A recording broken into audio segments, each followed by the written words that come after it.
of America, and to the republic for which it stands, one nation, under God, indivisible, with liberty and justice for all.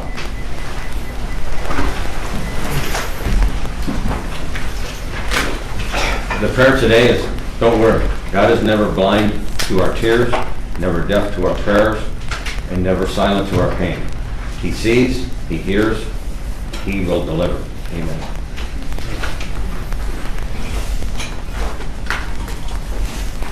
Morning, Commissioners. Morning. Adrian Gordon with the Commissioner's Office. Today's financials include appropriations transfer to the Sheriff for miscellaneous refunds, reimbursements, and web checks that were deposited into the general fund. Among the encumbrances are travel requests from ADP to attend the New World ERP User Summit, from JFS to attend the 2025 Daniel Memorial Growing Pain Conference, and from the Juvenile Court to attend the 2025 Juvenile Court Clerks Conference.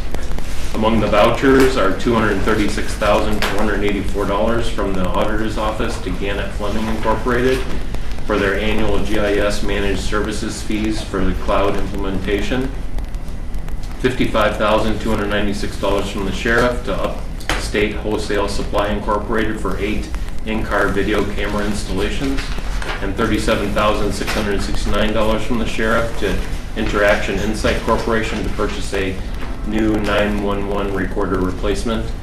And there's a revenue certification from the Department on Aging for unbudgeted revenue received in 2025 for the transport van that was totaled. I'll make a motion to approve the financials. Second. Commissioner Spudler. Aye. Commissioner Brady. Aye. Commissioner Ward. Yes. Thank you very much. Thank you. Ohio Guidestone is requesting the board approve and execute a letter of support to the Ohio Developmental Disabilities Council in support of the grant application for Pathways to Progress, community outreach and family engagement for individuals with developmental disabilities. This grant will support the expansion of their Beyond Limits program with outreach efforts and engagement within the communities and counties it serves, including Geauga County. Good morning, Commissioners. My name is Kimberly Brown with Ohio Guidestone. I am the Senior Manager of Workforce Operations for our Workforce 360 department. Ohio Guidestone's been around since 1864, where we started out as an orphanage for Civil War orphans, and we have blossomed now into 33 counties across the state of Ohio in northeastern, northwestern, and the other ones. Northeast, northwest, southeast, southwest counties. We're all over from Cincinnati to Columbus to Toledo. What we are doing, 2 years ago, we started with Geauga County local funds, and we're able to start a program for helping individuals with intellectual and developmental disabilities in Geauga County get them ready for work, help them find work. Did that program, we're still doing that program, utilizing funds, local funds through Geauga County. From then we went on and applied for certification through the Department of Developmental Disabilities and have been running that program now for a year as of today. So 2 years now we've been doing this. We've been given the opportunity to write for a grant where we would be able to hire an individual to do community outreach within 3 counties, and that would be Lorain County, Cuyahoga County, and Geauga County, because let's be honest, Geauga County A1 since day one as far as I'm concerned. This is where we started, this is where we're going to stay. Also, I live here, so that's a big bonus right there. So we would want to hire somebody to be like a community engagement specialist, where they would be able to put on different county events introducing Ohio Guidestone to individuals with intellectual and developmental disabilities, getting the SSAs involved, everybody at the county boards involved, and having these community outreach programs. This grant would help fund the first year of half of their salary, and Ohio Guidestone would pick up the other half of their salary. It would also include those community events that I spoke about. Continuing on from here on out, I believe that Ohio Guidestone would still have the community engagement specialists even without the grant starting next year, because I believe, we have a $750,000 budget for that particular branch of the workforce department. And I believe by next year we'll be able to support that person 100%. This is just getting that person in the door, getting our legwork going, and this grant was a perfect way to do that. This grant is not a grant that, that's from Geauga County. It is from the Council of Developmental Disabilities for the state of Ohio. And I heard that, and I heard it was brought up last week, but that some people had questions, so I'm here to answer your questions. You answered them all in that introduction, so that was, okay. it was Yay very me! informative. Yeah, Yay me! you anticipated all like 7 of my questions. Oh, okay. There weren't that many, but no, that answered everything that I had. All right, I would also like to say that in Geauga County, not only do we have the program for individuals with intellectual and developmental disabilities, but we also run the comprehensive case management and employment program for JFS in the Area 19 NACOG, and we've been doing that for almost 10 years now. So we are throughout the entire county helping to find jobs for individuals ages 14 to 24 who don't have the necessary skills to stay self-sufficient. So yeah, so we're all over. And how do you coordinate with Metzenbaum with these services? Oh, absolutely. Yeah. So I was down at Metzenbaum. I introduced our program to them. The SSAs reach out when they have somebody that needs our services. Right now, we have 10 individuals in Geauga County that are utilizing our services. So I work very closely with Tammy Setlock and Megan Theron, and of course all the SSAs over there at the Department of Disabilities. Great. Thank you for coming in and explaining all of that. I'll make a motion to approve item number 2. Second. Commissioner Spiller? Aye. Commissioner Brinkley? Aye. Commissioner DeWort? Yes. Thank you very much. Thank you. Bye-bye now. And welcome back, Commissioners.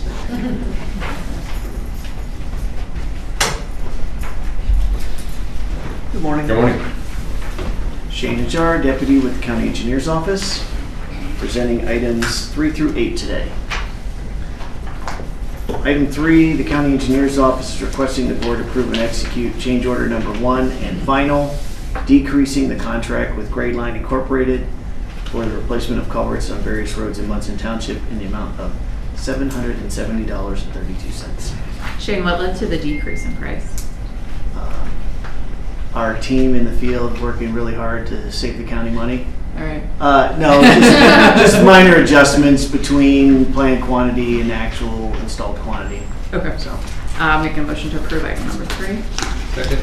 Commissioner Spiller? Aye. Commissioner Brinkley? Aye. Commissioner DeWort? Yes. thank you. Items 4, 5, and 6 are new contract executions. Item number 4, County Engineer's Office is requesting the board approve and execute unit price contract with Roniak Paving Incorporated for the placement of crack seal on various roads in Geauga County in the amount of $232,825. I move to approve. Second. Commissioner Spiller? Aye. Commissioner Brinkley? Aye. Commissioner DeWort? I have a question. Yes. Is that road miles calculated in the bid, or is it for per material used? So it's a little of both. We have 35 miles of road that we intend to perform crack seal on, and there's a tonnage of material that they bid. So we'll use that material on those roads until the material is depleted. I vote yes. Thank you. Item number 5, the County Engineer's Office is requesting the board approve and execute the unit price contract with Oglesby Construction Incorporated for the pavement markings of various roads in Geauga County in the amount of $269,572.85. I move to approve. Second.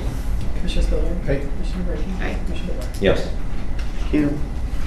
And item number 6, County Engineer's Office is requesting the board approve and execute the unit price contract with Roniak Paving Incorporated for the asphalt resurfacing of Wilson Mills Road, County Highway 8, sections G through L in Munson Township in the amount of $1,269,675. I move to approve. Second. Commissioner Spiller? Aye. Commissioner Brinkley? Aye. Commissioner DeWort? Yes. Item 7 and 8 relate to 2 new projects that are OPWC funding, and it's to allow Commissioner Dvorak, who is the CEO for that project, to sign the agreement electronically. Those agreements should have been emailed out this morning. I did receive notification from other grant applicants that they got that email this morning. So, item number 7, County Engineer's Office is requesting the board approve and execute Resolution 25-138, authorizing James W. Dvorak, board member of the Geauga County Board of Commissioners, Chief Executive Officer of the Ohio Public Works Commission, Project DGAC-01, to electronically execute and submit the project grant loan agreement for the asphalt resurfacing of Sperry Road, County Highway 12, sections B through G in Newberry, Russell, and Chester Townships. Shane, do we know the amount of that grant? That one is $500,000. Okay, and then what percent of the project will that cover? It's just under 50%. Okay, all right, well, we'll take it. I move to approve item number 7. Second. Commissioner Spudler. Aye. Commissioner Brinkley. Aye. Commissioner DeBoer. Yes. Thank you. And similarly, item number 8, County Engineer's Office requesting the board approve and execute Resolution 25-139, authorizing James W. Dvorak, board member of the Geauga County Board of Commissioners and Chief Executive Officer for the Ohio Public Works Commission, Project DGAC-02, to electronically execute and submit the project grant loan agreement for the asphalt resurfacing of Fairmount Road, County Highway 16, sections C through E in Russell and Newberry Township. And the amount of that one?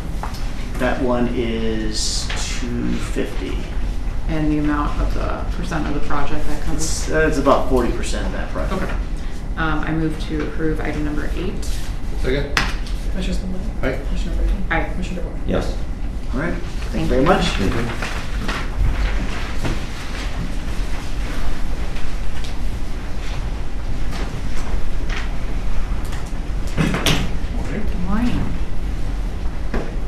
Good morning.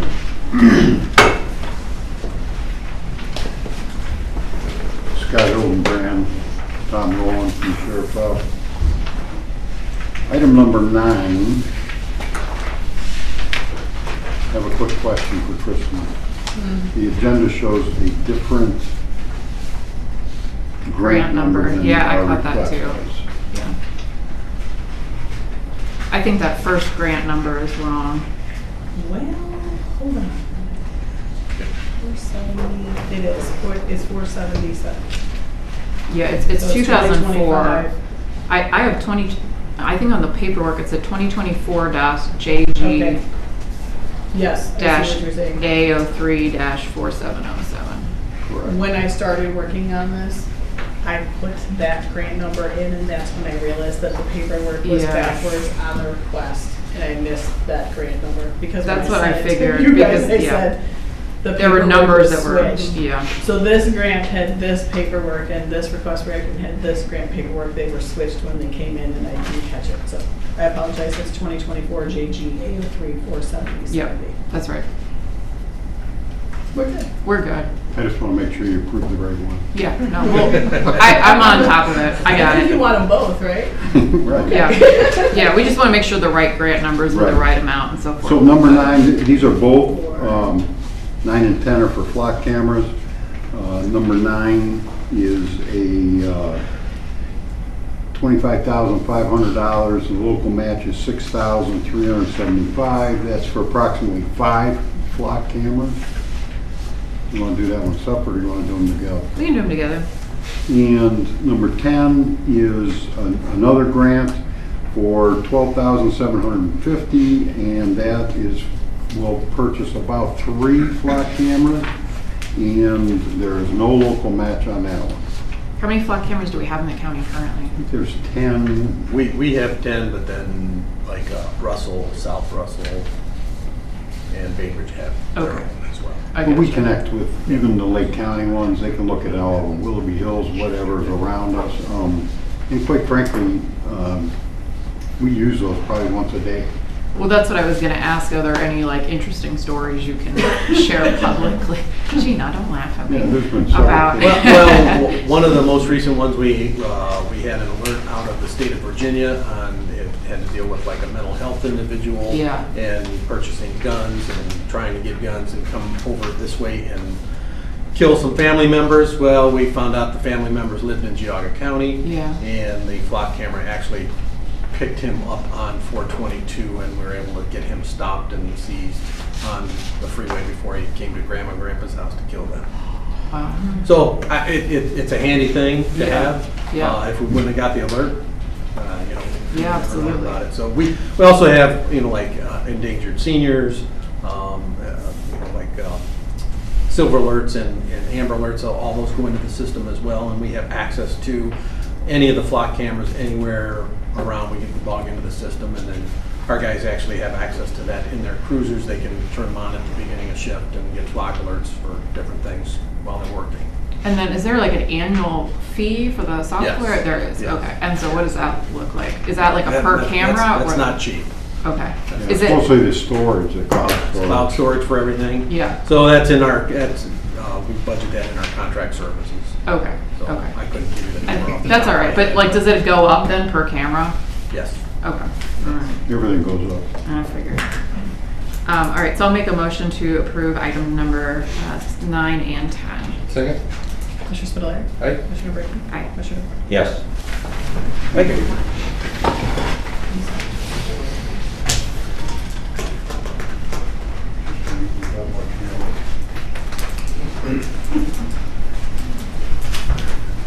South Russell had first. Good morning. Good morning. We save our money. Elaine Malkmaker, Community and Economic Development. And Gina Hostetter, same department. We have requests on the agenda. Number 11 is Community and Economic Development Department is requesting the board approve and authorize the president of the board to execute the Ohio Department of Development Building Demolition and Site Revitalization Program Grant Agreement for the period of July 4th, 2023 through December 31st, 2025 in the amount of $500,000. So why are we executing this agreement that occurred for a period partially in the past? Can you explain to me what's going on here? So the way that the state runs this is they pick a set date, and it's always July 4th, July 1st of an odd year. But it can go back. You can use it for like a purchase of a, you know, I don't know why exactly they do that, but they just run it that way. Okay. Because the grant didn't open until, I think that one was November, and it closed in April of '24. So you Okay. can, it's a 6-month application period. Okay. So And then, so was the county was already awarded these funds? we have been awarded these funds, yes. Okay. When did that happen? And then for what projects were these for? That happened, we signed the agreement in we applied in March of '24. Were awarded at the end, I think it was October, November of '24. And it took that long for them to get this agreement to us, and then we had, prosecutor's office had some changes that they were requesting, so that took a little bit longer too. Okay. But it is for 2 projects. One of them is the Chardon Schools bus parking lot Okay. over on Washington. And that project is almost finished, and it looks fantastic. The other one is a private homeowner in Newberry. That's right. That's gonna, and that house is pretty much falling down. We had 2 more, but they ended up dropping out. Okay. So it's just 2 projects now. Okay, very good. So I'll make a motion to approve item number 11. Just to add to that grant agreement and document went to the prosecutor's office sometime in October of '24. Okay. So it has taken that long to get it processed and executed. And typically we'll see an extension that's granted from the state on these. So Okay. And they're just it a was- Is that what because- happened yeah. here? There was an extension? And it Okay. was, yeah, it was done June 30th. So yesterday, Okay. we just got the extension for that to December 31st. Okay. Very And we're still waiting on that, are I we would not? also like, no, Is that the I one have from- that one. okay. No, I have that one. I would also like to ask if we can electronically submit that, because the state in the last 2 months, I didn't put it on my request for action, but the state has gone to an electronic submission recently in the last month or 2. And everything has been going to Mr. DeVore. We've been having to reach out to you to get copies of it. So I was wondering if we could electronically submit that also. That's fine with me. So let's call the question for item number 11, and then we can make another motion regarding the electronic submission, Okay. if that's acceptable with you. That's great, thank you. Commissioner Brinkley? Aye. Commissioner DeBoer? Yes. So then I'll make a motion to approve the grant application set forth in item number 11 electronically. Second? Commissioner Spudler? Commissioner Brinkley? Aye. Commissioner DeBoer? Yes. Okay, and then our second item, number 12, is Community and Economic Development Department is requesting the board approve and authorize the president of the board to execute the Ohio Department of Development Brownfield Remediation Program, Brownfield Remediation Reimbursement Agreement between Geauga County and 7145 Pine LLC and 7139 Pine Street LLC in the amount of $2,917,012.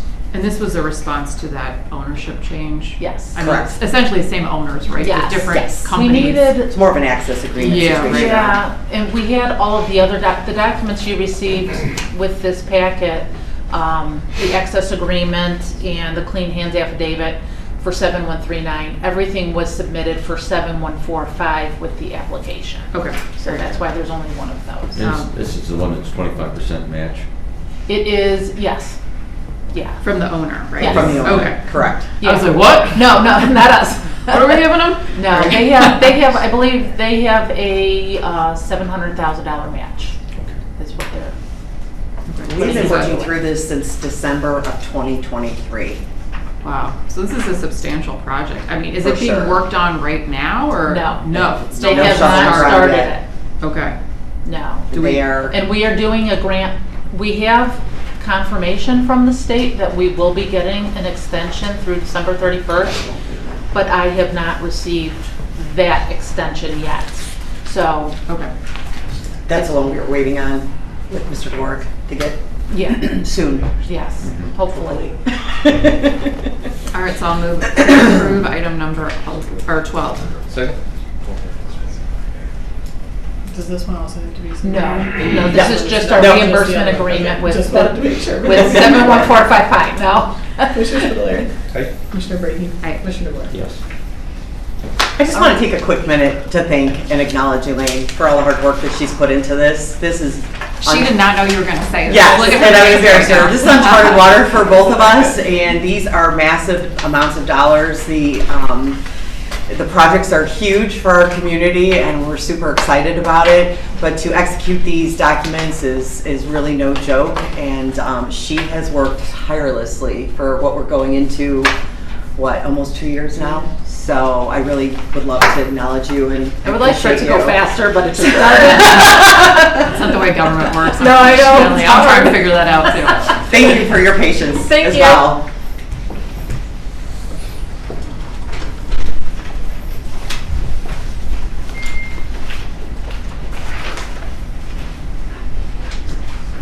Good morning. Tim Karras, Geauga Family First Council Coordinator. I am here for item 13. The Department of Job and Family Services requesting the board approve and execute the Geauga County Family First Mutual Funding Agreement between the Geauga County Board of Commissioners, Geauga County Job and Family Services, Geauga County Board of Developmental Disabilities, and the Geauga County Board of Mental Health and Recovery Services for the period of July 1, 2025 through December 31st of 2025. This agreement commits the Board of County Commissioners to providing a support payment of $29,739 from the general fund. So Tim, can you talk about, so usually we would do this in the beginning of the year, right? And The commissioners have always requested that we do it semi-annually, and then in January, we had a significant cash carryover, so the council chose to defer collecting on that payment. We have, in 2023, we've had significantly less residential treatment needs. The families requesting treatment has certainly ticked up substantially. We jumped from, I don't have a number, we jumped from, in fiscal year 24, $283,775, and this year we're pretty much at $632,878. This county had been an anomaly. There is a residential bed crisis for most of the rest of the state. Most of the rest of the state counties are placing more children. We had actually seen a decline, and we're just now really pretty much on par with our average numbers for cost for treatment. So you had sort of a dip that, We had a- that was the anomaly, Yes. not right now, No, this we- 600, whatever. Correct. We had a Okay. dip that I think only one other county saw. The other 86 counties saw increases in need for residential treatment. Okay. And then, I mean, this is just, I guess, from my historical understanding, like, how does the pie get divvied up with your budget as far Sure. as what piece, mental health board Right. gets versus the commissioners and so forth? Commissioners have a smaller portion. The Geauga Board of DD has the smallest. The biggest portion of the pie is Geauga JFS, which we're housed under, and which we work most extensively with. And then the Geauga Mental Health Recovery Services Board has the largest share. I don't have the percentages written. No, that's okay. down, I just but- was curious, like, how did those pieces get, like, Right. why does I each? gotcha. Yeah. That predates me significantly. My predecessor, Nancy Selbach, was, I'm sure, the one who worked with everybody to make those arrangements. I think most of it stems from the reality that we work most closely with the families that we impact, most closely touch JFS, because our primary role is to prevent JFS from taking custody of children. And then it's a mental health issue. So Geauga Mental Health Recovery Services Board has always paid the second largest proportion. We touch Geauga Board of DD a little bit. I am the contract coordinator for the EI services, and we do often support families that have children with developmental delays. And I think the biggest thing of note is we are working with almost exclusively with families that have private insurance, and the reality of it is private insurance doesn't cover a lot of different things, including residential treatment, which has made Geauga special because we're able to help these families, which generally other counties aren't able to help the families as much as we are. Okay. I'll make a motion to approve item number Second. 13. Commissioner Spudler. Aye. Commissioner DeWort. Yes. Thank you very much.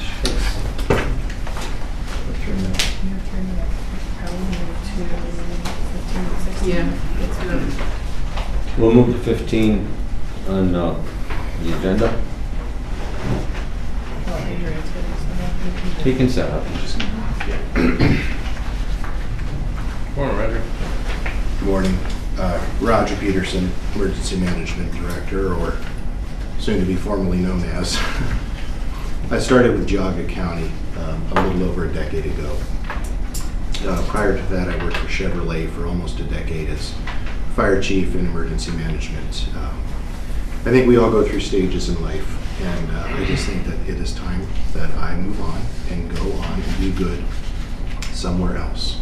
So I've accepted a fire chief's position for education, and I'm looking forward to teaching, hopefully for the next at least decade, because that seems to be what the trend has been.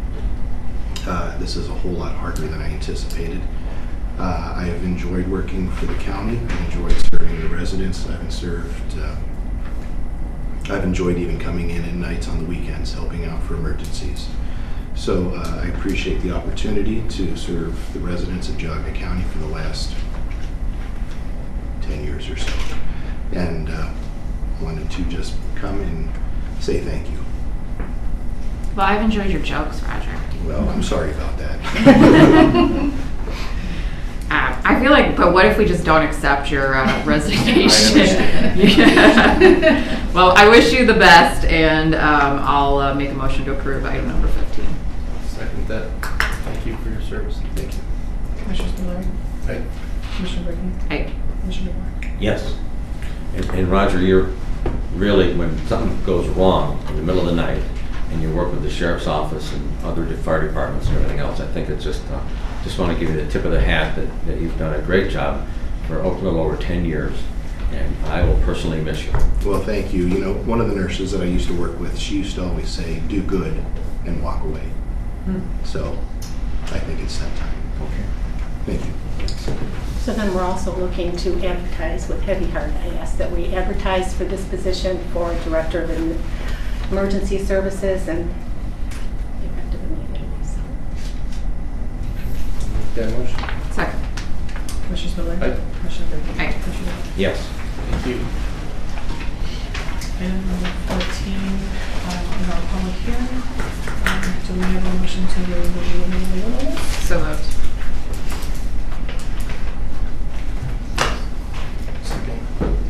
Commissioner Spiller? Aye. Commissioner Brinkley? Aye. Commissioner Warren? Yes. And then, do you want to swear everybody? Does anybody want to speak other than Adrian and Debbie during the hearing? Carolyn? Oh, I'm sorry. It's okay, can you swear anybody else? Yes, did anyone else want to swear to speak during the hearing? None, so we don't have to swear anyone in.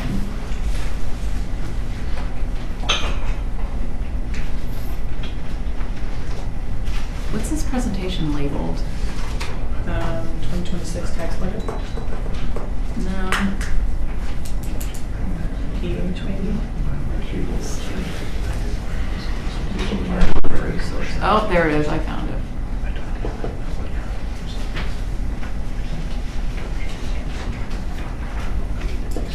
Uh-oh. I'm having technical challenges.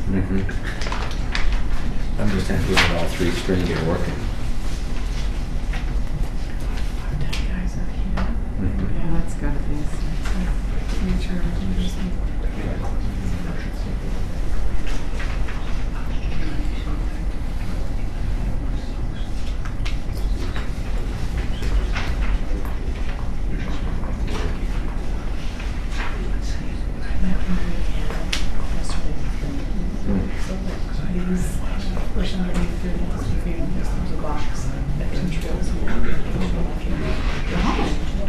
So you can plug your laptop in and then you would be able to Put it up. I'll make sure to not accidentally do that. well, you have to have the tablet. So like, what if we plug you in, then you reset it to move it on a tablet. But that gives you the ability, like if you wanted to share something. But for presentation purposes, instead of using the table, we put it on the podium. So it's to the network connection.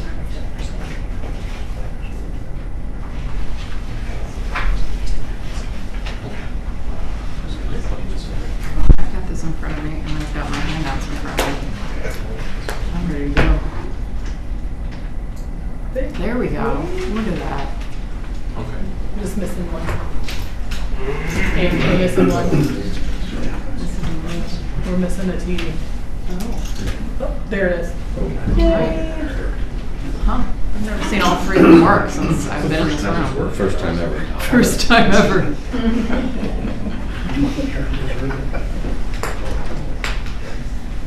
Thank you, ADP. Sorry for the technical issues there. This is the first time we're using this system, so, and this will be the first time I've ever given this presentation with all three of these monitors running. So kudos to ADP for making that happen. So I'm excited. Some of the things that we can do with different things on different TVs, even in different rooms, is pretty impressive. So looking forward to seeing that. So, but since this is a public hearing and we're supposed to start at 10 o'clock, I will not delay any further and get started. So I'm Adrian Gordon, Budget Finance Manager for the Commissioner's Office. We're going to be joined by Debbie Ashburn as well as Amy Bevian, County Administrator. First, I'd like to thank all the residents of Geauga County for your support to the county. Without the residents of this county, we would not be here. That's not just a cliche, it's the truth. So next, I'd like to thank all the fiscal personnel in each of the departments and the elected officials and directors, the commissioners and the auditor, and all of our staffs as well. This is all of our budget. So the total 2026 tax budget is coming in at just under 169 million, which is approximately 6.2% less than the 2025 adopted budget, due in large part to the McFarland wastewater treatment plant upgrades project being underway now, and those initial amounts that they had budgeted no longer being needed. This resulted in about a $20 million decrease There were some increases as well. We had about a $3.5 million increase in the general fund. Metzenbaum increased a little over $1 million due mostly to increases in client service expenses. There was a $2.9 million increase in the Brownfield Remediation Grant Fund for the 7145 Pine Street remediation project. There's also a $2 million increase in building improvements to cover projects such as the Safety Center and Opera House roofs, paving at the Patterson Center, and masonry repairs to the back of the annex building. The general fund portion is about $50.6 million. The general fund, as I said, increased $3.5 million. This included $200,000 in the commissioner's miscellaneous expenses, $119,000 for the common pleas court, $167,000 for the probate court, about $170,000 for the prosecutor's office, $1.6 million from the sheriff, and $569,000 from ADP, and $608,000 from maintenance, with smaller additional increases and decreases spread out among the remaining departments. And we'll break that down a little bit more later in the presentation. For purposes right now, though, I just want to state Commissioner's miscellaneous expenses include operational transfers that cover items like emergency transfers, 911 funding, 800 megahertz radios, court technology, capital projects, debt service, grant matches, public assistance, family first, which we just spoke about, community development, and reimbursements. The $200,000 increase here was due mostly to an increase in capital transfers and the Corsa insurance coverage that those premiums have increased. As you can see here, the general fund requests are the same as the budget. There were no unfunded or delayed funding requests. This is part of the reason why some of those increases I mentioned were what they were, because last year we had cut out about $2.4 million out of the budget in both in payroll, equipment, and contract services that were not required this year by the commissioners due to the amount of the unappropriated balance. The general fund was able to absorb the deficit and maintain a modest ending balance. So, for instance, just to clarify, so like the 1.6 million that I mentioned for the sheriff's office, almost half of that, or about half of that, at least, was requests that we had pulled out for equipment and vehicles. So it's not necessarily a $1.6 million increase, it's more like an $800,000 increase, but when I go from the pure adopted 2025 budget to the pure tax budget in 2026, that's why that number is the way it is. And some of that was supplemented to the sheriff and these other departments at the beginning of this year. So that's not reflected, obviously, in the adopted to the tax budget. So for 2026, the tax budget includes a modest increase in revenue of just about $550,000. Most of this is a $250 increase in the sales tax. This makes the budgeted sales tax $21.75 million for 2026. Now our actual sales tax from 2024 was $21.8 million. We budgeted 21.5 for this year, and the June sales tax deposit from the state just took us to the 51% of our budget level. So we're trying not to overstep on the sales tax figures. There's a lot of items that could change in the next couple of years, and this whole budget could be need to be totally redone, in November of this year, depending on different things that happen. So revenue that is driven almost exclusively by consumer confidence and behavior could change dramatically up or down from year to year. We have had a good run now for many years at the county here. The largest increase outside of the sales tax that we have here is cost allocation. This is due to departments that reside in the county office building paying the building capital charge in their cost allocations. Most of these other ones here, as you can see, are relatively small tweaks. So I'll take the opportunity now to invite Debbie Ashburn up Debbie will be going over the revenue portion of the presentation.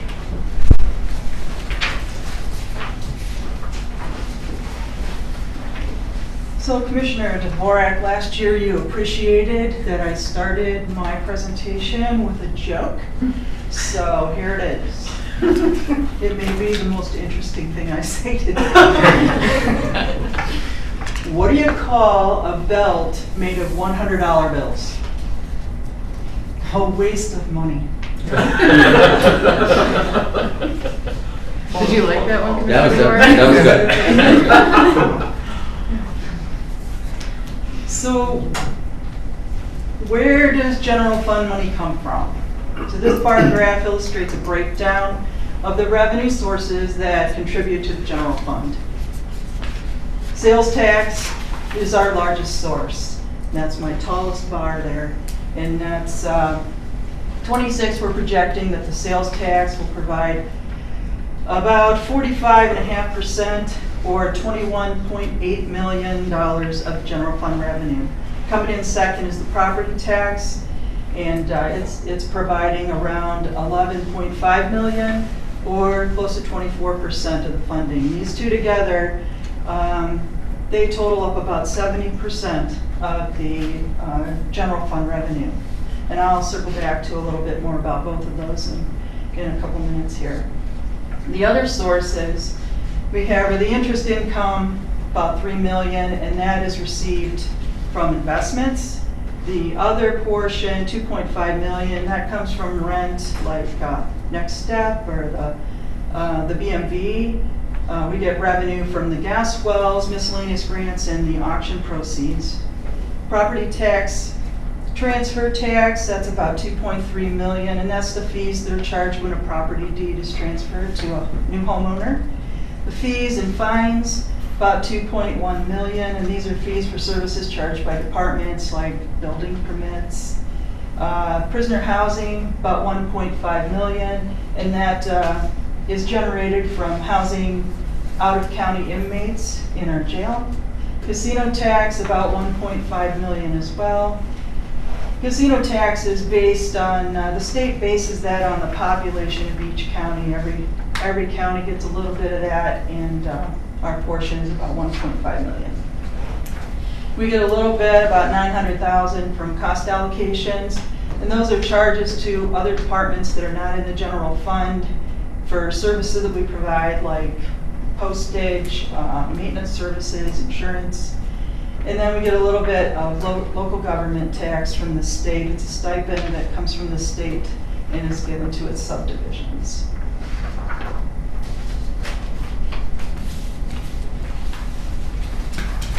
So a little history, a little bit about sales tax. It was established in 1934. The state of Ohio was having a little bit of a budget crisis, so the General Assembly imposed a 3% sales tax to offset the deficit. And it soon became permanently adopted, and within 15 years had become the principal source of revenue for the state. The current sales tax for Ohio is 5.75% now, but local governments have the option of implementing additional percentages to the state, to the sales tax rate, and up to 2.5%. So Geauga County does and did in 1987. Geauga County voters approved a 0.5% increase in the sales tax, and then approved another half in February of 2004, bringing the sales tax to its current rate of 6.75%. So what that all means is that Geauga County receives 1% of the sales tax, while the state receives 5.75%. In dollars, what that means is based on the recent trends that we're projecting for Geauga County, Geauga County will collect $147.15 million in sales tax in 2026. And of that, the state will receive about $125.35 million, while the county will receive $21.8 million, which was illustrated in the bar graph in the beginning. The map that I have up right now shows all 88 counties, and the current sales tax for each county. The majority of the counties that are in the light blue have a sales tax rate of 7.25%. And then the counties with the highest rate, Geauga and Franklin, they're at 8%. With Lucas, Hamilton, and Coshocton counties, they're running close behind, and those are the tan-looking counties. 26 counties represented by either green or yellow. They range between 6.75% and 7%. That's where we are. And the two purple counties, Montgomery and Mahoning, are 7.5%. And the four left in the dark blue, they remain at the lowest rate of 6.5%.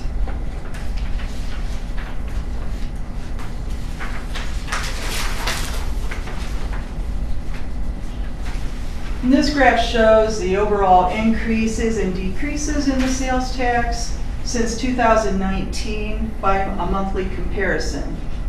So I only have 2025 available for January, February, and March because the sales tax is on like a 3% delay. So 3 month. 3 month. 3 month delay. Yeah. What did I say, percent? Percent. 3 months. So anything that we receive in January, so anything that businesses collect and sale in January, then they have to report the end of February. The state calculates that in March, and then we receive the sales tax for January in April. So that's why I'm on a 3-month delay.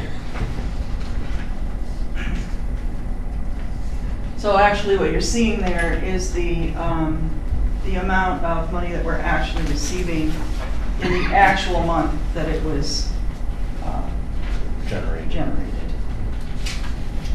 And just a quick comparison, like the first, it's hard to see those lines, but the first line is 2019, and the orange line, that's second from the right, that is 2024, and that was our best year to date last year. And the increase in the sales tax between 19 and 24 was about 5.5 million.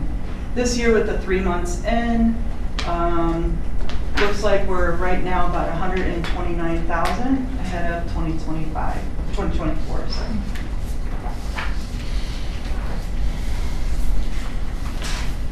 Okay, with property tax. So for every dollar of property tax that a homeowner in Geauga County pays, about 16.7 cents is used to fund county programs. The other remaining 83.3 cents, the local school districts receive the largest chunk, 54.2 cents. That's the large blue section. Townships receive 16.9 cents. The joint vocational school district, 2.3 cents. Special districts, 0.8 cents, and that's Riverside and Madison because they're on the county lines with. That's not the health district? Health district is. Health district is part of the 16.7 cents. Okay. There's going to be a breakdown on the next slide. I gotcha. And it's important to note that this is the average over all of the areas in the county. So there may be certain townships that pay more or less, or municipalities, or wherever you live, it could be up or down, but this is the average for everywhere. So. Yeah, so, and then the last couple left, the library is 3 cents, and the Park District receives about 2.8 cents. So I'm gonna take that 16.7 cents now, and I'm gonna break that down, because this is the portion that the county receives. Now, if you look at the green section, these are all levied portions. So if these were all voted in by the taxpayers, so they are receiving about 11.6 cents of that 16.7 cents that is given to the county. So we have, the largest portion there is the developmental disabilities. They get 5.7 cents. Children's services, 1.2 cents. Mental health, 1.6 cents. Roads and bridges, as well as senior citizens.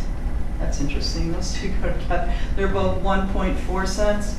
And then the health district, 0.3 cents. So the section in blue is the general fund, and the portion that is received there is the 5.1 cents of each dollar, and that's collected from the real estate taxes, and that resulted in 11.5 million. That's a lot of nickels.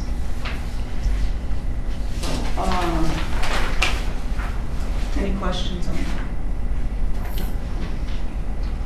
All right, Adrian. Give it back to you.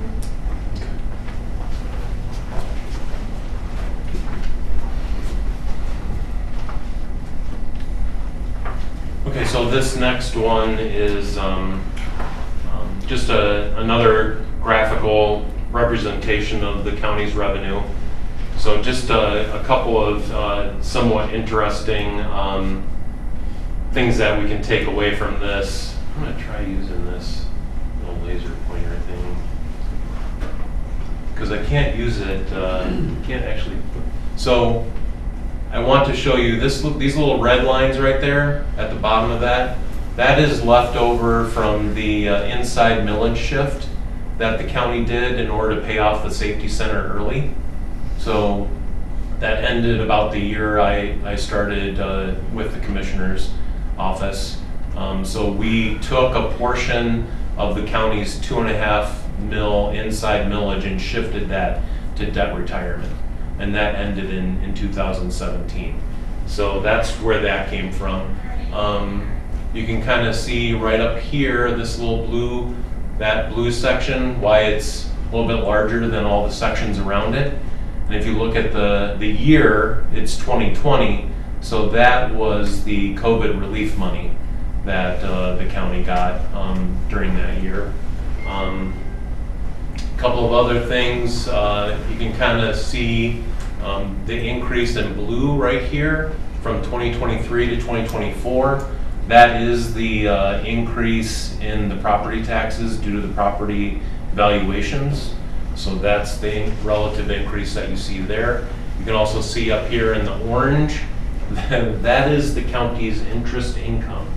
So our investment income, the interest rates have gone up so much.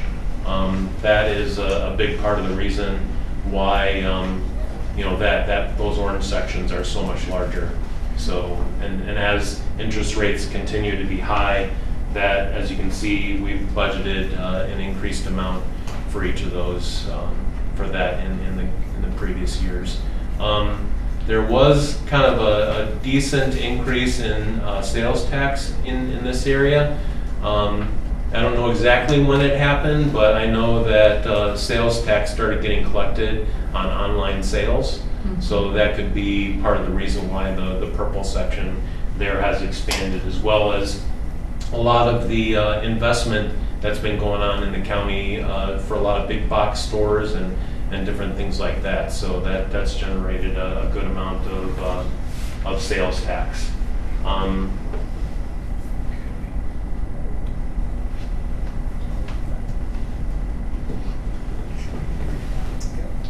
So the next one is starting to get into the expenses. This is going to be what is going to be our estimated, and this is a shot in the dark, as I say every year. We do obviously like to have conservative carryover estimates. For budgeting purposes, we are estimating a $10.5 million carryover being utilized with our healthy revenues and many projects requiring funding. The carryover will be difficult to estimate as they depend heavily on project schedules and the availability of necessary personnel. So that unencumbered carryover balance, which is what our cash is from one year going into the next year, minus any carryover encumbrances, these would be 2025 encumbrances that we take over into 2026 in order to pay bills that haven't come in yet. So that would be what's left over after that, because that's taken right off the top of our cash. Plus the calendar year revenue equals the total resources of $58.3 million. And as we mentioned earlier, that's an increase of about $500,000. Okay, so as I stated earlier, the 2026 tax budget for the general fund is about $3.5 million more than the 2025 adopted budget.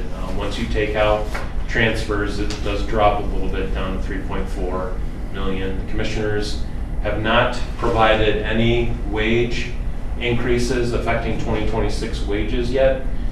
Previously, there were increases in 2023 of 5%, and then 3% increases for 2024 and 2025.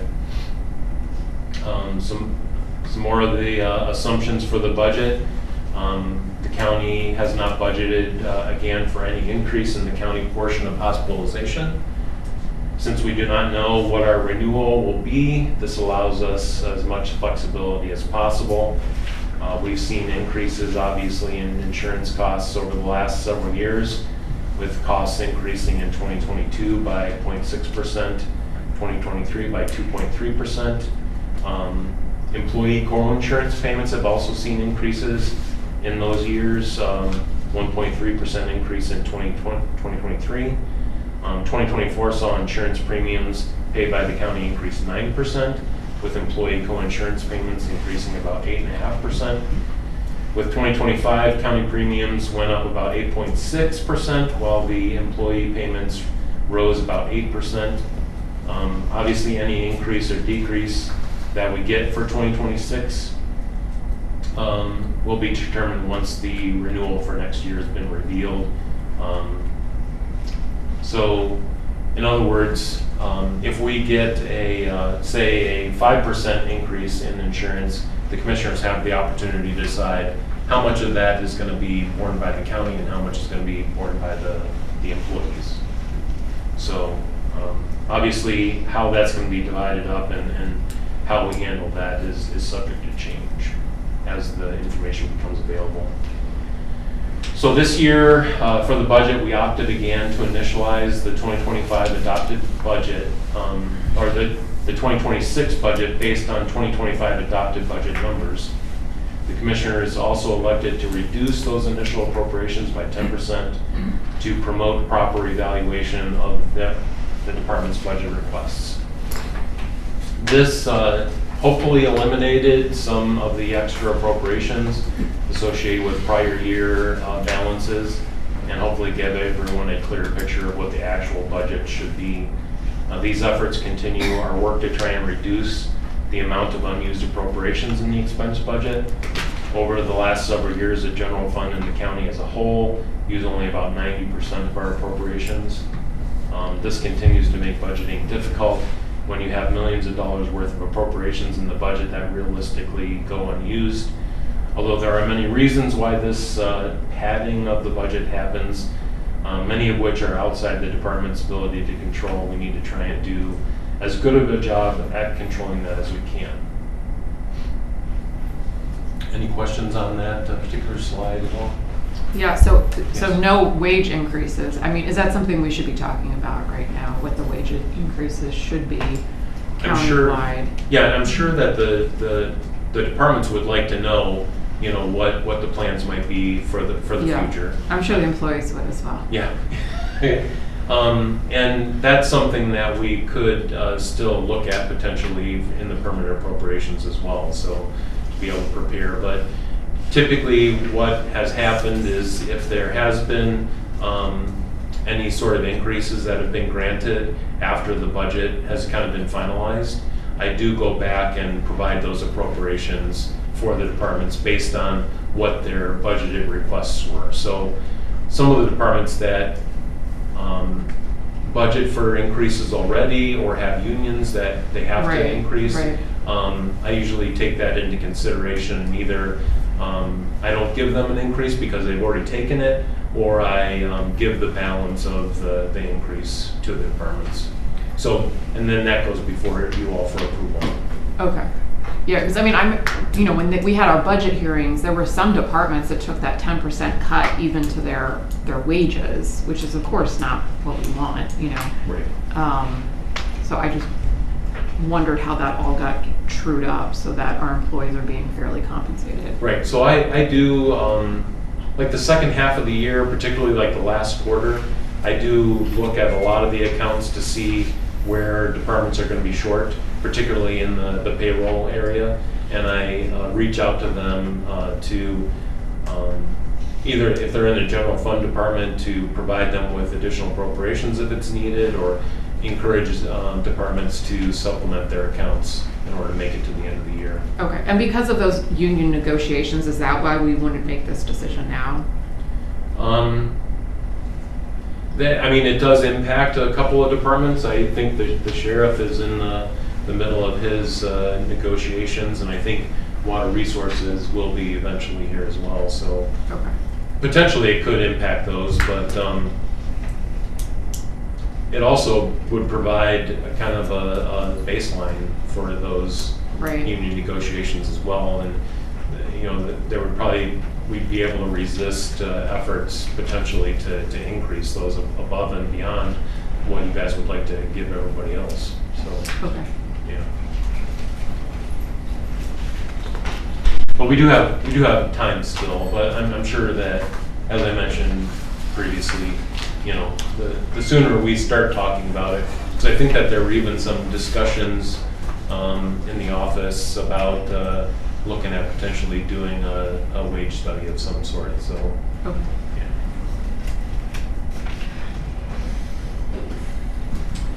So this is a pie chart breakdown of the general fund expenses. Obviously, government is predominantly personnel related.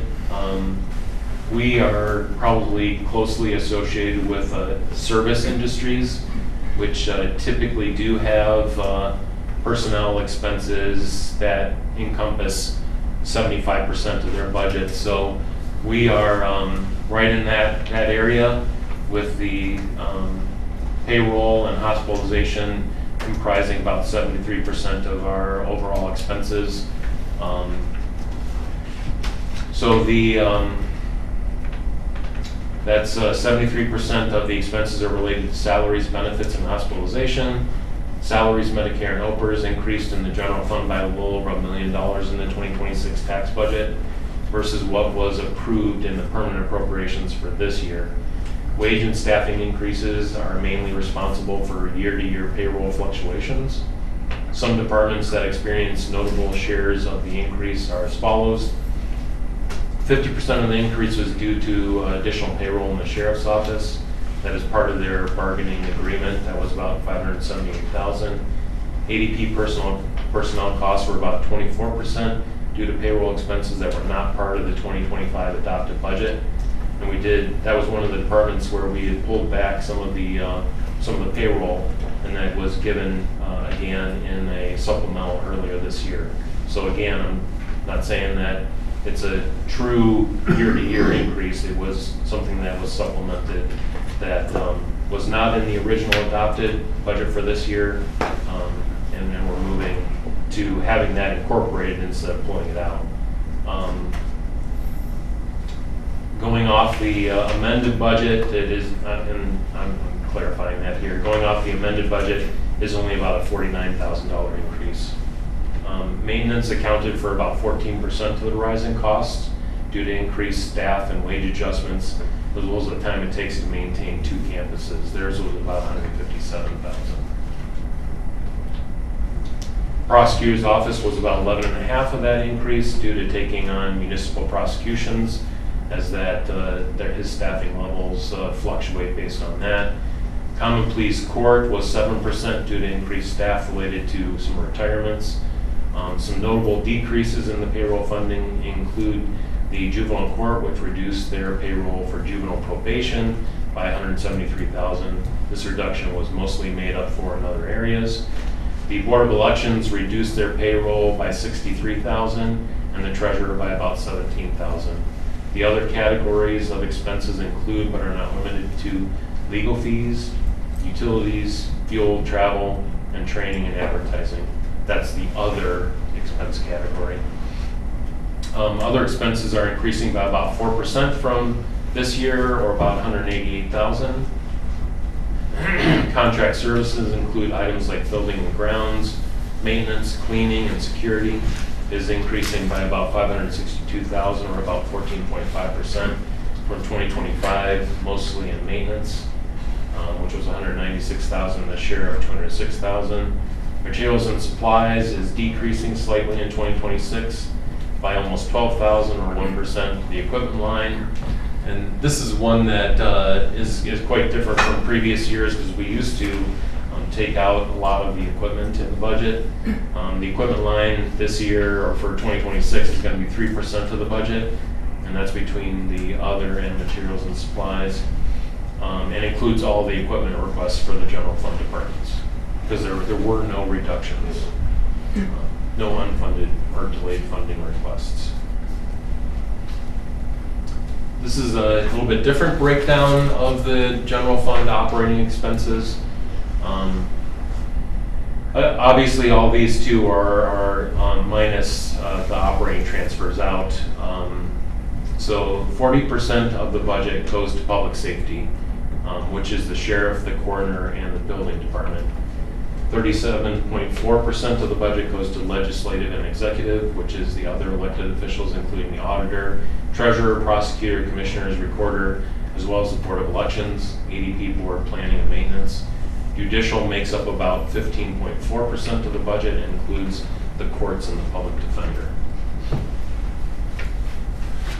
The remaining categories are relatively small. Conservation and recreation is the OSU extension, and soil and water, which is about 1.4% of the budget. Human services is the Veteran Service Commission, which is 1.6% of the budget. Health is the Bureau for Children with Medical Handicaps requirement that the county fund 0.1 mil to treat handicapped children in the county. Major miscellaneous expenses include annual insurance liability, which is about $550,000. Contract services totaling about $430,000. This is mainly Ravenwood payments for the group home for their management of it. Postage, which is $200,000 a year right now budgeted. Legal fees, including appointed counsel, which is about $195,000. The Court of Appeals, $54,000, and youth detention funding, which right now is at $48,000. Although we had a fairly large payment this last time, so that we're going to have to supplement that for this year, which is still way lower than what we were paying them before. So, any questions on this one? Good. So this is kind of just a breakdown of the numbers for that. So public safety, legislative, executive, and the increases respectively for each of those. Judicial, conservation, recreation, human services, health, and miscellaneous.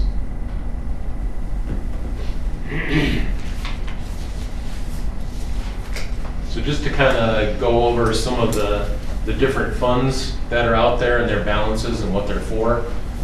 So we do have about $2.6 million in the Senior Center Construction Fund. This is money from the sale of the previous senior center that we transferred into this fund, along with some funds from the department that they've put in there. We're currently searching for property to buy. The balance of the funds will be used for construction and or renovation of the building and property. So there is still about $6.2 million in the American Rescue Plan Fund. That is $5 million for the McFarland Wastewater Treatment Plant, $1 million for Aquila rehabilitation, and $200,000 is being used for seniors through the Department on Aging. What was that for, the Department on Aging one? That was to provide them like some accessibility, and it's a bunch of different projects for the elderly, which was allowable use of the funds. So the $3.2 million is what the building improvements, the balance of what's in the building improvements fund. We'll be using that to improve county buildings. Multiple projects are currently in various phases of completion. the maintenance's 5-year projection has about $4 million in projects on the 5-year plan for 2026. So we may need additional money in that fund in order to get all the things done, if we're able to, that Glenn has in there for you guys to look at. So right now, the balance of the 2 capital reserve funds, phase 1 and 2, phase 1 built this building, phase 2 is currently constructing the courthouse expansion. That's about $13 million. Obviously, this building is complete. We still have a few loose ends to tie up here. I have about $800,000 left in the fund for this. We're probably getting pretty close to the point where we're probably not going to be spending a lot more on this building. Anything that gets left in there, because it is the result of a bond issue, we would not be able to put back into the general fund, because that's how these capital reserve fund phases, funds work. They're like 10-year funds, and anything that's left over in there has to be put back in the general fund. But this has money in it too from the bond, so probably what we're going to end up doing, and I'll have to do some checking on this still, but whatever funds are left, we could probably move into the fund that pays the debt on this building. So phase 2, as I said, is the courthouse expansion, which is currently under construction. It's got about $12.2 million left in it. Those are the major ones. So to wrap this up, as we look at our 2026 strategy, we're doing a long-term look at our facilities. We're evaluating them for future remodeling and rehabilitation as part of a comprehensive master plan. We plan to divest as much as possible unused or underutilized county properties and consolidate operations under one footprint. And we're exploring alternative revenue streams and protective measures in anticipation of property tax or millage reductions. So I'm sure everybody in here knows there's constitutional amendment petitions that are going around to try and get rid of property taxes. I was approached for the first time on Saturday with somebody that had one of those. Did you sign it, Adrian? I did not, and I had very valid reasons for it. I think Auditor Walter said, it's a good thing being done probably for the wrong reasons or being executed in the wrong way. And that's kind of what I told them. I said, okay, so you have proposed a solution to take your money away from county government to support very valid and meaningful programs that the residents of this county have voted for. How are you going to take care of the expenses then for that? And it was kind of funny. It was like, well, they'll figure it out, and the government will figure it out. And it's like, okay, but you're still going to end up paying because, like I think you've said in the past too, a lot of these things are mandated by the state for us to do. Yeah. So I've been the calling money it has to come from somewhere. a game of whack-a-mole lately, because I feel like if we push down property taxes, like sales tax, income tax, are gonna pop up. It's like you're not gonna be able to push them all down. Like you're still like the levers are still gonna go up. And eventually the game's over, and you're Right. gonna be stuck with whatever has popped up. So that's kind of where we're looking at for that. So I guess at this time, are there any other questions or comments from the board in regards to the budget? We're not approving the budget today. That will be next Tuesday. So if there is anything that comes up, we still have time to react to it. So on the last slide that talked about exploring alternative revenue streams, what are we thinking for that? Well, that was primarily the sales tax. Yeah, looking at increasing the what sales we would tax. need to do with the sales tax in order to take care of that. Okay. And then I had another question about the unencumbered cash carryover that decreased from, I guess that's slide 10, from 2025 to 2026, is that just the result of the courthouse expansion project? You mean are you talking about from 23 to 24? No, from the amended 25, I mean, we were looking at 22 million, and then we're looking for the estimated for 26 only at 10.5 million. Well, so the reason why the 2025 amended the unencumbered carryover balance was so high was because of the $10 million that was in there from the ARPA funds being used. Yeah. Right. So, yeah, okay. Yeah. So that's but I guess my point is that that's being spent. Yes, it is. Yeah. Yes. Through the courthouse expansion and some other more minor things. Yes. So that's the result of that being halved, essentially. Correct. Okay. Yep. And then my other question was, there was a note about a drop in inmate incarceration reimbursement. Yeah, that was a very small amount. I don't remember what slide that was. Yeah, I mean, it was only $1,000, but I was a little surprised to see that because we have a different presidential administration, so I would think that money would. Now, that's not prisoner housing, though. Oh, it's not, okay. This is I think that's just the pure, that intra-county. This would be expenses or was that revenue? Hold on. It's your second, I think it's your second. Yeah, it was under revenue. It's on the bottom. Sorry, I don't mean to.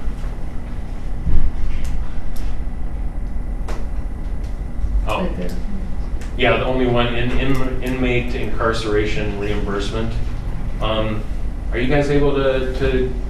I mean, it was a very small amount, so I don't know if it was just a tweak. It was probably just one of those tweaks. Okay. So I just had to highlight it because it was the only reduction in revenue that was budgeted. Okay. Yes, and I think we're always very conservative with that, just in case, something happens. I Because there was understand. a point that it really dropped off, and better to be conservative on the revenue side, and then be happy at the end of the year when we've gotten a lot more. And this isn't the prisoner housing, so the prisoner housing is a completely separate revenue line item. I think this might be some incidental revenue that Okay. is related to inmate incarceration. I see. And it's a reimbursement, it's not, so it's where they're spending some money and then getting money back. I see. For like So- medical expenses or something It might like be that. something in Yeah, regards okay. to that, yes. I understand. Yeah. I don't have any further questions. I don't know if you go into. Just want to thank you for the detailed report and some projections and a couple of unknowns that's coming down the rest of the year. So. For sure. And I'll just mention, please, questions from the audience, please hold those until the public comments section, and thank you all for Could we take, I mean, we have some elected officials here. Could we take the elected officials' comments at Sure. this time? Sure. So they can go back to their jobs. I have a comment. I mean, Adrian, I thought from a budget cycle perspective and working with me as somebody who submits a budget, I thought this year, the 14 years I've been here, I thought this was the best year. I mean, I thought it was a more collaborative process. I just appreciated your efforts, and from a budget commission perspective, I really appreciate that. I mean, I know it was a lot of work, how much effort you've put into more accurately reflecting the carryover and drilling down on some of those things, and holding some people's feet to the fire on getting you more accurate numbers. So I really don't have a bad thing to say about it. And I think that'll help us moving forward. So when you guys come in front of us, in the fall, I personally anticipate a much smoother process. Thank you. I appreciate that feedback. Adrian, as you know, we've been debating the philosophy and methodology of the budget process for the 8 years that I've been here. And I would agree with Jim that this is probably the most comprehensive, well thought out plan although every budget has its degree of uncertainty, I think you have demonstrated that even while fully funding the budget, we still have responsible carryover, where in the past, it was not asserted that way, yet we ended up having it. Right. So somehow we figured out how to make the numbers work. So my kudos to you for sticking to it and figuring it out. Thank you. Yeah, we can't do it without the support of our elected officials, so I appreciate Chuck, you and Prosecutor Flays coming out and being a part of this, so I appreciate it. Any other questions? Thank you. Thank you. No other questions or comments, we will close the public hearing at 10:50 a.m.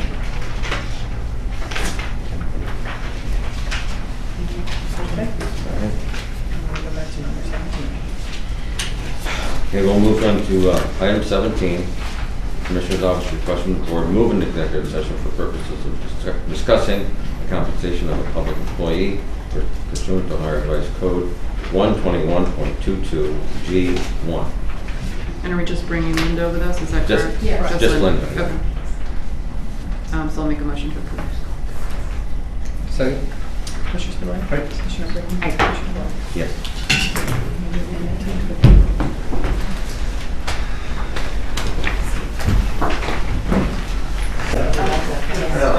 Should I use this? Or-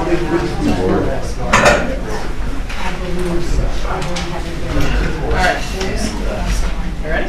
Yes. And we're returning at 10:55 a.m. Yeah, we're returning from the executive session. There is action. There will be action. Linda Berhenny, Assistant County Administrator. The Commissioner's Office is requesting the Board acknowledge the letter from OPERS dated May 21, 2025 that documents Amy B. Van's prior service and further accept her prior service in accordance with County Policy and ORC 944.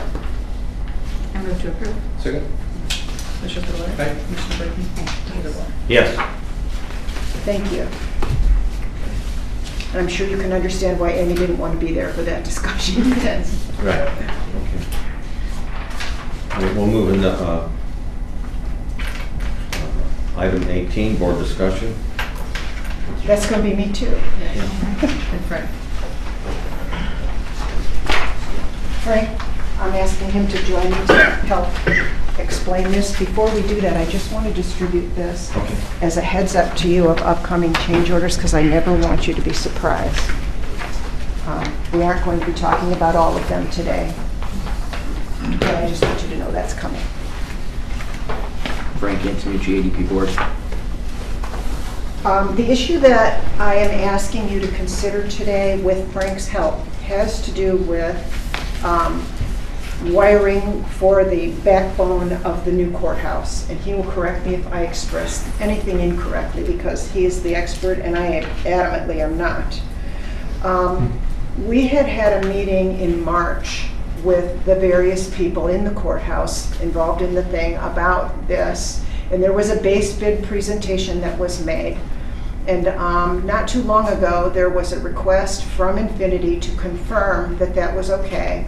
And the answer that Frank gave was, it's good, but it could be better, and it's not best practice, which caused concern for me because I want us to have, we only do a courthouse once every 150 years, so let's not horse around. I think my exact words were, it's good, but there's probably a gooder solution. You would never say gooder. It was You just would. slightly better.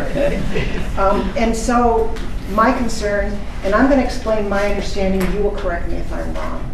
The base bid is a daisy chain approach from one floor to the next in the courthouse in terms of supplying IT fiber to these various floors.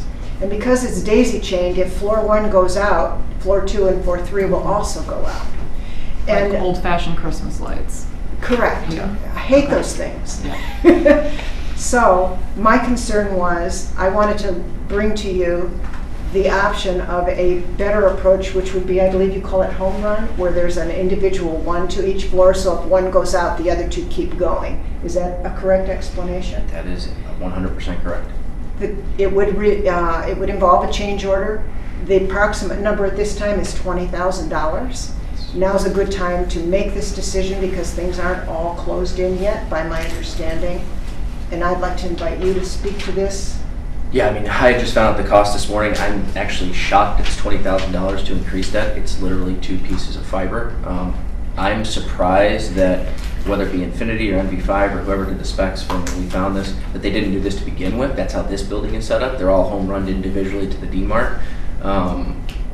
I don't know why that didn't happen. It doesn't need to happen. Everything will function 100% correctly unless one of those switches or closet goes down, and then everything upstream will go down as well. We have not had individual switches go out here, so it hasn't been an issue even though we are home run. 470 is daisy chained by example, and when a switch goes down there, then the rest of it goes down too. Has that been an issue for the Board of Elections? They're fortunately on a separate network. Okay. It would be all, yeah, good question. It would be all of the other individual ones there. We've got them isolated. Okay. I was like, whoa. They're isolated.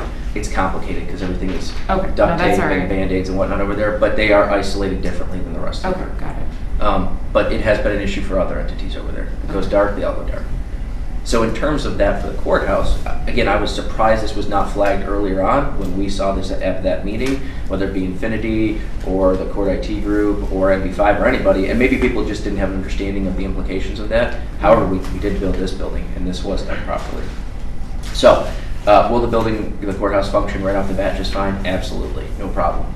If a switch goes down, then we just have to anticipate that other floors will go down as well. Can you push back on that pricing at all? I'm shocked. Well, I haven't seen it in a breakdown. And I haven't seen it either. Just to see where they're getting that. Seems ridiculous. Okay. And we can ask that question, but it just seemed to me like if I were building the courthouse, I would want to seriously consider the home run best practice rather than the daisy chain option. But I did not want to make that decision on your behalf. I wanted to present that to you guys for your input.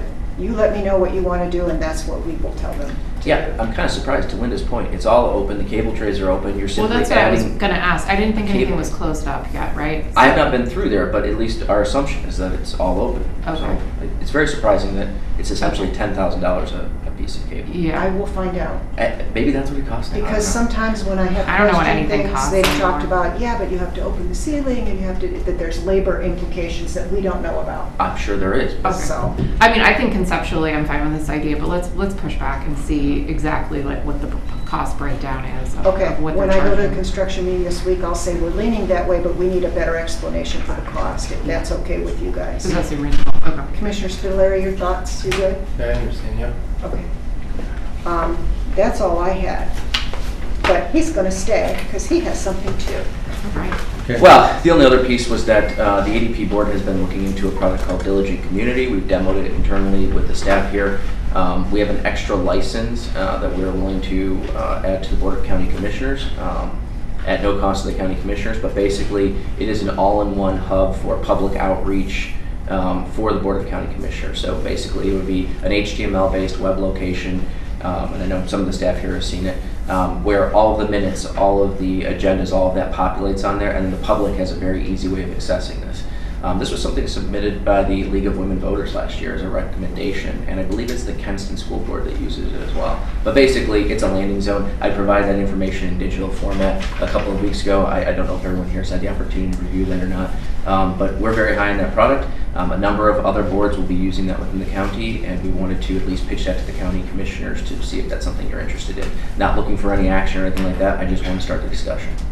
So is ADP board and BOR, is that who's going to be using Those are it? planned ones, and Okay. then potentially Budget Commission as well. Okay, and then when will those start implementing, just so we can? Well, that depends on what decision the Board of County Commissioners decides to go with. Okay. I mean, just being totally candid with No, you, no, you were that's the one fine. who came up with the suggestion in Yes. the first place, so I think that you rightfully get first stab at it if it's something you're interested in. It's certainly something I'm interested in, but I'm not the one that needs to implement it. So Oh, I understand. Yeah, I understand. I like the idea of our board documents being more accessible to the public and just having that hub where people can go. Like, you don't have to get the email to get the agenda. You go to our website and you can get the agenda. Right. And I think that's a more resident-friendly interface. But again, I'm not the one that has to update stuff. So. I think that's probably, I think it's a conversation, continuing to have with staff to make sure that it works because we are specific, the way the commissioners work is particular in comparison to how BOR or ADP works. So I just wanted to make sure that it will work with our systems in place. Yes. But I'm excited about the product. It also has more involvement from all of you as well. I just want to add that piece to it, is you as a commissioner will also have specific things that you will have to be required to do in order to access those documents. Because it's not on our platform, it's on somebody else's platform, so you would have to log into their system to view those documents and that such. At the same time, it also would require an outside user to create a login to be able to drop those documents into that platform in order to do our process. So it's a lot of moving parts that we're still kind of working out some of the questions that we may have. But my understanding then, like if we wanted to access our board documents, we wouldn't need to have our email. We could just go to the website, right? And we could pull it up from our personal computer or our personal phone or whatever and have access to those documents. So I think, that could be, nice. Yes, once the agenda populates, you receive an email based on the presentation that we received. You would receive an email that says that your documents are ready to view, and then you would go to that site to access and log in. So you'll have your own login to be able to go in and view those documents. That's correct. And you say Kenston schools or I school think board? it was the Kenston School Board that uses it. Some school board uses it. Yeah. I think that's how League of Women Voters were aware of it, because one of the school districts they cover Yeah, I think it's uses Kenston. it, and I think they've been happy with the product. And I think if there's interest, and what we can do is provide you with a hard packet of information. And one of the things I was going to work on with Frank was a phasing plan. Essentially, how are we going to beta test it? How will we move from the system that we're using now into these tools that allow us to be a bit more efficient, especially for the clerk. So yes, we can do that ahead of over the long weekend, especially. It'll provide plenty of time to look at that. Sounds good. Yeah, there were some questions that we raised during the presentation that they had never had been asked before. Yeah. So I think they were on there, and they were also a little bit shocked. But we also talked about the transcription on the minutes portion, and that it's more of a closed caption type transfer, and so there's some things that we will have to obviously work through and work the bugs out and kinks and that kind of stuff. So So I don't love those closed caption minutes, I'll be honest. I think they're hard to follow. Closed captioning too, I think, is not always exact either. No. So So in the months to come, we'll learn more about this and Yeah. answer questions and stuff that we could add. Yes. Okay. We'll make sure that there's a phasing plan that is easy to use and user-friendly and all of the above, if it's something that you all choose to adopt. Okay. Great. Thank you. Thanks. Thank you. Thanks, Frank.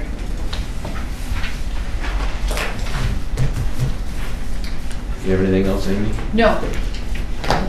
One quick thing.